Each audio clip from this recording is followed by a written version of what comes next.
তুমি অনেক দেরিতে বুঝবে আমি হারিয়ে যাওয়া মানেই শুধু একজন মানুষকে হারানো নয়। তুমি হারিয়েছো সেই হৃদয়টাকে, যে নিঃস্বার্থভাবে তোমার পাশে ছিল, যে চোখে শুধু তোমাকেই দেখত, যে মন তোমার প্রতিটি না বলা কথাও বোঝার চেষ্টা করত।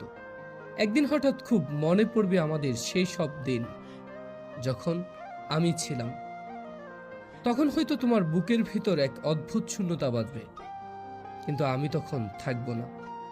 আমি চলে যাওয়ার পর তুমি টের পাবে এই স্বার্থপর দুনিয়ায় নিখুঁত ভালোবাসা আসলে কতটা দুর্লভ।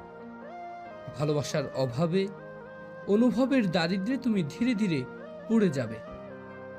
আমি যখন তোমার চারপাশে ছিলাম, তুমি বুঝে ওঠোনি আমার গুরুত্ব। অথচ আমি হারিয়ে গেলে হয়তো একদিন বাতাসের হঠাৎ নিঃশ্বাসে, মেঘের বিষণ্ণতায়, নদীর একাকিত্বে বা পাহাড়ের বিষণ্ণতায় তুমি আমাকে খুঁজে পাবে। কিন্তু সেই পাওয়াটা হবে শুধু অনুভবে, বাস্তবে নয়। তখন হয়তো মনে হবে, ইস, যদি আরেকবার সময়কে পিছনে নেওয়া যেত। কিন্তু সময় তো আর কারোর জন্য থেমে থাকে না। মানুষ যখন চুপচাপ সরে যায়, তখন সে আর আগের মতো ফিরে না। তুমিও একদিন বুঝবে ঠিকই, খুঁজবেও ঠিকই।